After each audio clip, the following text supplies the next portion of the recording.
تو بہرحال حضرت شاہ صاحب رحمۃ اللہ علیہ کی ایک عجیب زندگی تھی، ان کے واقعات تو سنائیں تو کافی ٹائم لگ جائے گا. آپ حضرات جانتے ہیں ان کے ماشاءاللہ اکثر ہم سے زیادہ جانتے ہیں، حاصل پور والے تو خوب ان سے تعلق تھا، ان کے قریب سے بیٹھا دیکھا ان کو.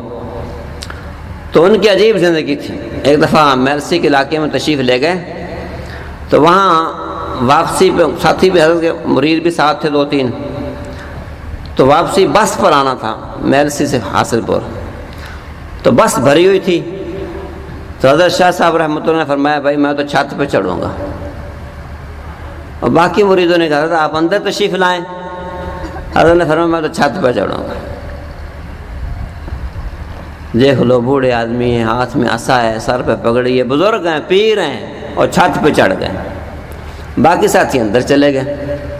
جب حاصل پر پہنچے تو باقی ساتھیوں نے پوچھا تھا آپ اندر کیوں نہیں آئے، آپ چھت پر چڑھ گئے. حضرت نے فرمایا اندر عورتیں کھڑی تھیں، بس بھری ہوئی تھی تو وہاں بچنا مشکل تھا. اوپر مجھے مشقت ہوئی بس کی چھت پر، لیکن میں نے اپنا ایمان بچا لیا. سبحان اللہ. واقعہ جن کے دلوں میں اللہ کی محبت ہوتی ہے، معرفت ہوتی ہے، تو وہ تو بچتے ہیں. جن کے دل سخت ہیں، دل نہیں پتھر کے سل ہیں، وہ ان کی نظریں آزاد، ان کی نظریں آزاد. اس کو دیکھا، اس کو دیکھا، ہاں جی اس کو دیکھا. اب دل تو سیاہ ہو چکا اس کا. اب نمازوں میں کیا جان آئے بھائی، نیاز و محضوں میں کیا خشوع خضوع پیدا ہو. حضرت شاہ صاحب رحمۃ اللہ علیہ اس طرح بچ کے زندگی گزارتے تھے.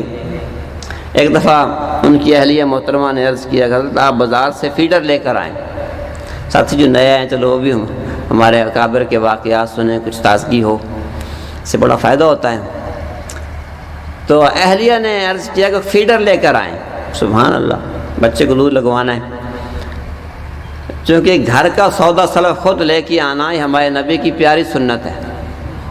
گھر کا سودا سلف خود لے کے آنا یہ ہمارے نبی کی سنت ہے. خود چل پڑے. اب راستے میں سوچ رہے ہیں کہ ہمارے پیارے نبی نے تو ارشاد فرمایا کہ اپنے بچوں کے درمیان انصاف کرو. بچے ہیں میرے 3، فیڈر میں 1 لینے جا رہا ہوں. باقی بچوں کے دل میں کیا جائے گی کہ ابو کو ہم سے پیار نہیں ان سے پیار ہے. دل میں جاتی ہے نا بات. انصاف کا حکم ہے. خیر حضرت شاہ صاحب نے دکاندار سے کہا بھی آپ 3 فیڈر دے دیں. تو دکاندار حیران ہو گیا. شاہ صاحب فیڈر تو 1 ہی چلتا ہے، بچہ دودھ پینے والا 1 ہی ہوتا ہے. اس نے کہا بھئی یہ میرا معاملہ ہے، اس کو چھوڑ دو. چاچا دکاندار نے 3 فیڈر دیے. شاہ صاحب نے لے کر گھر آ گئے. 3 بچوں کو دے دیے. کوئی پانی ڈال کے پی رہا ہے، کوئی چائے ڈال کے پی رہا ہے. 3 بچے خوش ہو گئے. اس حدیث پر عمل ہو گیا. دل میں عشق مصطفیٰ تھا نا. دل میں کیا تھا بھائی؟ عشق مصطفیٰ تھا. عاشق ہوں تو ایسے ہو. نبی کی بات یاد آ گئی، فوراً عمل کیا. یہ ہے عشق مصطفیٰ. خالی زبان سے کہنا کہ مجھے آپ سرکار سے صدقے جاواں یا رسول اللہ، مجھے آپ سے محبت ہے، لیکن جب آپ سرکار کی تعلیمات پر عمل کی باری آئے تو پھر کچھ نہیں. سچے عاشق یہی ہے جو آپ سرکار کی تعلیمات کو سینے سے لگاتے ہیں، سنت پہ چلتے ہیں، آپ درود و سلام کثرت سے پڑھتے ہیں، آپ کی اداؤں کو تلاش کرتے رہتے ہیں، ہاں جی، تاکہ اس پر میں عمل کروں. سچے عاشقوں کا یہی حال ہے. ایک دفعہ ہمارے پیر و مرشد محبوب علماء و صلحاء حضرت مولانا حافظ پیر ذوالفقار احمد صاحب نقشبندی مجدد دامت برکاتہم العالیہ لیٹے ہوئے تھے. ایک ساتھی نے خدمت کرنا چاہا، پاؤں دبانے چاہے، تو اس نے بایاں پاؤں جو ہے نا اس پر ہاتھ لگائے خدمت کے لیے. حضرت نے وہ ٹانگ کلوز قریب کر لی، سمیٹ لی، سکیڑ لی. تو دوبارہ پھر اس نے وہ ساتھی سے سمجھ سکا بھی پہلے تو دائیں سے شروع کرنا چاہیے، اس نے بائیں سے شروع کر دیا.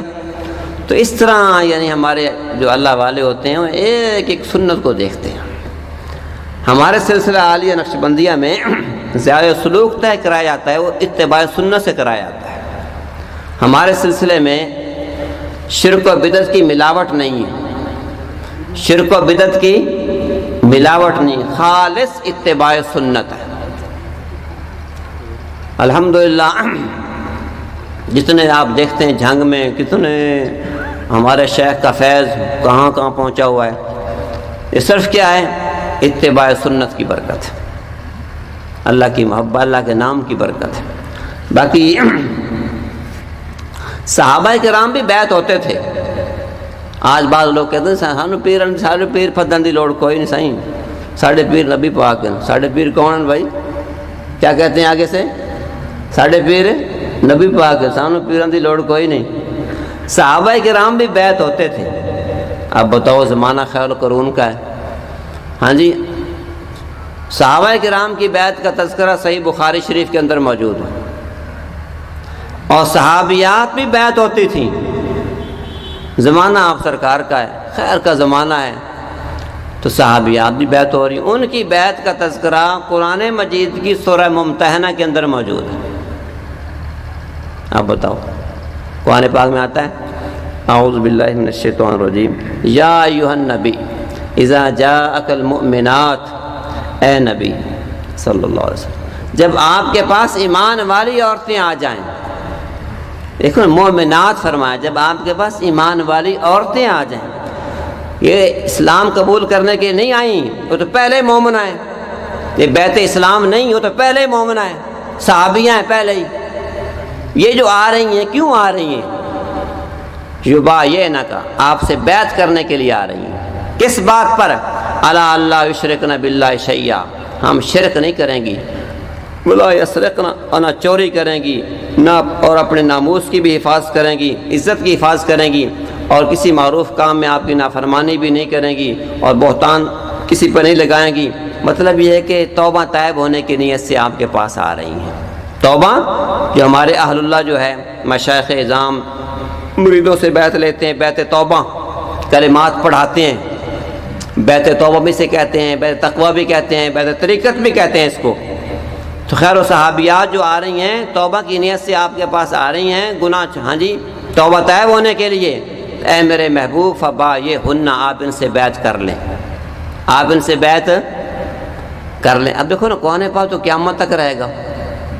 اب صحابیات تو بیعت کریں ہم نہ کریں، کیوں بھائی؟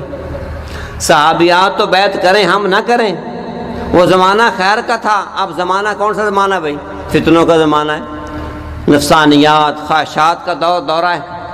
اب ہم چاہیں کہ ہمارا ایمان محفوظ ہو جائے، ہمارا عمل محفوظ ہو جائے، نیکی تقوی کا شوق پیدا ہو، دل میں اللہ کی معرفت، اللہ کی محبت آ جائے دل کے اندر، نفس کا تزکیہ ہو جائے، دل کا تصفیہ ہو جائے، نمازوں میں جان آ جائے، پچھی رات اٹھنے کے لیے اٹھنا نصیب ہو جائے، ہاں جی رونا آئے اللہ کے سامنے، خشیت دل کے اندر پیدا ہو جائے، اللہ کی رضا دل کے اندر پیدا ہو جائے، یہ صفات بغیر اہل اللہ کی صحبت کی پیدا ہوتی نہیں۔ جو مشائخ ہیں یہ ہمارے نبی کے نائب ہیں، یہ کیا ہیں بھائی؟ ہمارے نبی کے نائب ہو کر کام کر رہے ہیں، انہی کی تعلیمات کو آگے پھیلا رہے ہیں، سبحان اللہ۔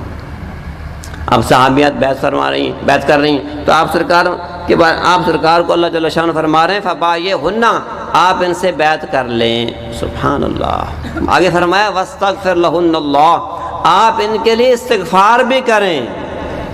یہ توبہ کی نیت سے آپ کے پاس آ رہی ہیں اور آپ ان کے لیے استغفار بھی کریں۔ اس سے معلوم کیا ہوا کہ مرشد دعا بھی کرتا ہے۔ مرشد جب دعا مرشد کرے گا، مرشد کی دعا ہمارے ارد گرد پہرا دے گی، سبحان اللہ، اللہ پاک اصلاح فرما دیں گے، نفس کا تزکیہ فرما دیں گے، دل کی دنیا بدل جائے گی۔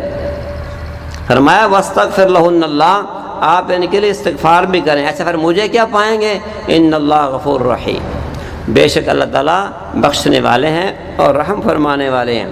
اس سے معلوم ہوا کہ مرشد کے ہاتھ پر توبہ کرنا، اس کا قبول ہونا یقینی ہے، اس کا قبول ہونا یقینی ہے۔ توبہ تو گھر کے کونے کے اندر بھی ہو سکتی ہے، لیکن مرشد کے ہاتھ پر توبہ کرنا، اس کا قبول ہونا کیا بھائی؟ ان اللہ غفور رحیم، ان تاکید کے لیے مہر لگ گئی قبولیت کی کہ بے شک اللہ تعالیٰ بخشنے والے ہیں۔ مرشد نے دعا بھی اب کر دی، ان کے لیے استغفار بھی کر لیا۔ ہاں جی، یہ توبہ کی نیت سے آپ بیٹھے ہوئے ہیں، سچی توبہ کی نیت سے بیٹھے ہوئے ہیں۔ ہاں جی، پھر اللہ پاک فرماتے پھر مجھے کیا پائیں گے؟ ان اللہ غفور رحیم، میں ان کے پچھلے گناہوں کو معاف کر دوں۔ اس لیے بیعت ہونا یہ کوئی نئی چیز نہیں ہے، میں نے ایک سے بات کی، بیعت نہیں، سانو بیعت ہونے کی کوئی لوڑ نہیں، ساڑھے بیعت پیر نبی پاک ہیں، ساڑھے پیر کون ہیں بھائی؟ نبی پاک۔ اب بتاؤ 14 صدیاں گزر گئیں، یہ ہمارے مشائخ، چاروں سلسلوں کے مشائخ دیکھو یہ لوگوں کو توبہ کراتے رہے، ان کو اللہ اللہ سکھاتے رہے، ان کے نفوس کا تزکیہ کرتے رہے، 14 صدیاں گزر گئیں۔ آپ مشائخ کے حالات پڑھ کے دیکھیں، بر صغیر کے اندر جو اسلام کی بہار آپ کو نظر آ رہی ہے، ساری کی ساری اہل اللہ کی محنتیں ہیں، مشائخ اور علماء کرام ہیں، علماء ربانی، ان کی کاوشیں ہیں۔ خواجہ نظام الدین اولیاء رحمۃ اللہ علیہ کن کے مرید تھے؟ بابا فرید رحمۃ اللہ علیہ کے مرید تھے، پاک پتن شریف والوں، سلسلہ چشتیہ تھا ان کا۔ تو ایک دفعہ خواجہ نظام الدین اولیاء رحمۃ اللہ علیہ اپنے مرشد کو ملنے کے لیے آئے پاک پتن شریف، ہندوستان سے چلے، دلی سے چلے، چونکہ ابھی ہمارے بہت بڑے بزرگ پیر طریقت رہبر شریعت شیخ الحدیث جناب مولانا حبیب اللہ صاحب تشریف لا چکے ہیں، تو جو ہمارے مہمانان خصوصی ہیں، ابھی انشاءاللہ ختم بخاری ہوگی، تو یہ آپ حضرات ہم سب جو خوش قسمت ہیں کہ ایسے اللہ والوں کی ہم زیارتیں نصیب ہوں گی، تو آپ بھائی جو ہے دل جمی کے ساتھ، یکسوئی کے ساتھ بیٹھیں، دل کے برتن کو خالی کر کے بیٹھیں، تاکہ جو ہے ہم جو ہے اللہ والوں سے کما حقوق مستفید ہو سکیں۔ تو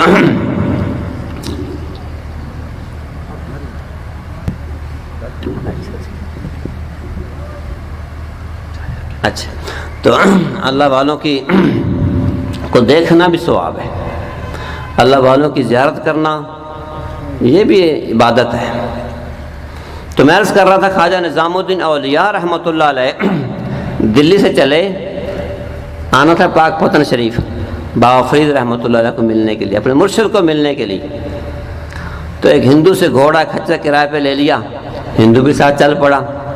چلتے چلتے راستے میں ظہر کی نماز کا وقت شروع ہو گیا، دائیں بائیں سے دیکھا کوئی مسجد نہیں تاکہ باجماعت نماز مل جائے۔ اللہ والے تو باجماعت نماز پڑھتے ہیں، ان کو تو بغیر جو ہے باجماعت نماز کے سکون آتا ہی نہیں۔ خیر دائیں بائیں دیکھا کوئی مسجد نہیں جہاں باجماعت نماز ہو، تو بیٹھ کے خواجہ نظام الدین اولیاء رحمۃ اللہ رونے لگ گئے۔ تو ہندو ساتھ تھا، اس نے کہا کہ میرے لیے خدمت ہو، تو حضرت نے فرمایا تیرے لیے خدمت یہ ہے کہ تو مسلمان ہو جا۔ تو اس نے کہا اگر میرے اسلام قبول کرنے سے آپ کا غم دور ہوتا ہے پڑھاؤ مجھے کلمہ۔ حضرت نے فرمایا تو غسل کر، چانچہ اس نے غسل کیا، حضرت نے کلمہ پڑھایا، دونوں نے باجماعت مل کر نماز پڑھی۔ اس طرح ہمارے اولیاء کرام، ہمارے مشائخ اعظام جو آج آپ کو اسلام کی بہاریں نظر آ رہی ہیں، یہ اللہ والوں کی کاوشیں ہیں، ان کی محنتیں ہیں۔ آج دیکھ لیں ہمارے شیخ محبوب علماء و صلحاء کہ کتنا فیض جاری و ساری، پورے تقریباً 60 ملکوں سے زائد۔ ہمارے ملک کے اندر کتنے آپ مراکز ہیں، یہ دیکھو کتنا بڑا دارالعلوم تعلیم و تربیت مرکز ہے، یہاں ماشاءاللہ کتنے بچے حفظ کر رہے ہیں، کتنے بچے ماشاءاللہ عالم دین بن رہے ہیں، اور بہت سی بچیاں جو ہیں وہ درس نظامی کورس کر رہی ہیں، عالمہ بن رہی ہیں۔ یہ سارا ہمارے شیخ کا فیض ہے۔ تو بہرحال چونکہ ہمارے شیخ، ہمارے مخدوم، ہمارے محترم شیخ الحدیث حضرت مولانا حبیب اللہ صاحب دامت برکاتہ اللہ تشریف لا چکے ہیں، اب بڑے جب آ جائیں تو ان کی موجودگی میں تو بات ہوتی نہیں، تب انشاءاللہ حضرت ہی کچھ فرمائیں گے۔